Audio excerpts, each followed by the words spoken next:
ഗുജറാത്തിൽ വന്നതിന് ശേഷം ഏറ്റവും കൂടുതൽ മിസ് ചെയ്തതാട്ടോ ഇലയുടെ അല്ലെങ്കിൽ ഇലയപ്പം. അതിന് വേണ്ടിയിട്ട് ഒന്ന് ശർക്കര മെൽറ്റ് ചെയ്തെടുക്കണം. ഓൾറെഡി മെൽറ്റ് ആയിട്ടുള്ള ശർക്കര ഇവിടെ കിട്ടിയത് കേട്ടോ. അതിനുശേഷം കുറച്ച് തേങ്ങ ഞാൻ ചേർക്കുന്നുണ്ട്. പിന്നെ ഞാൻ കുറച്ച് മട്ടയുടെ അവിലാണ് കേട്ടോ ഞാൻ ഇവിടെ യൂസ് ചെയ്തത്. കുറച്ച് മാത്രമേ ഞാൻ ഇവിടെ യൂസ് ചെയ്തിട്ടുള്ളൂ. ഇതാണ് മട്ടയുടെ അവിൽ.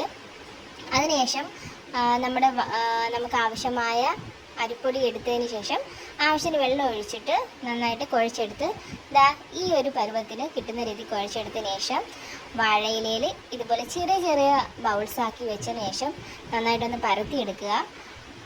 മിതമായ പരിമിതിക്കുള്ളിലാട്ടോ ഞാൻ അതൊക്കെ ചെയ്യുന്നത്. അതുകൊണ്ട് തെറ്റുകുറ്റങ്ങളൊക്കെ കാണും, ക്ഷമിക്കുക. അതിനുശേഷം നമ്മൾ അടുത്ത് വെച്ചേക്കുന്ന ഫില്ലിങ്സ് ഇത് നന്നായിട്ട് നിറച്ചതിന് ശേഷം വാഴയില നമ്മളൊന്ന് ഫോൾഡ് ചെയ്ത് കൊടുക്കണം. ഞാനിവിടെ ഫോൾഡ് ചെയ്ത് കൊടുക്കുന്നുണ്ട്.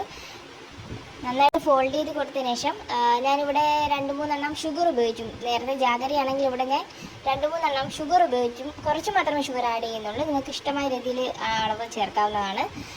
അപ്പോൾ ഇത്രയാണ് കേട്ടോ ഞാൻ ചെയ്തെടുത്തത്. അതിന് ശേഷം ഗ്യാസിൽ ഇഡ്ഡലി കുക്കർ വെച്ചതിന് ശേഷം ഇഡ്ഡലി കുക്കർ ഒന്ന് പ്രീ ഹീറ്റ് ചെയ്ത് 5 മിനിറ്റ് മുന്നേ പ്രീ ഹീറ്റ് ചെയ്ത് വെച്ചിരിക്കുകയാണെങ്കിൽ കുറച്ചുകൂടെ നല്ലതാണ്. എനിക്കിവിടെ സമയം കിട്ടാത്തപ്പോൾ ഞാൻ ചെയ്തില്ല. ഇത് കണക്ക് ഞാൻ ഫില്ല് ചെയ്ത് വെച്ചിട്ടുണ്ട്. ഇനി ഗ്യാസിൽ ഒരു 20 അല്ലെങ്കിൽ 25 മിനിറ്റ് മീഡിയം ഫ്ലെയിമിൽ വെച്ചിട്ട് ഒന്ന് കുക്ക് ചെയ്തെടുക്കുക. വിസിൽ വരുന്നതും ഓണായെടുക്കുക. അപ്പോൾ നമ്മുടെ സ്വാദിഷ്ടമായ ഇലയുടെ റെഡി.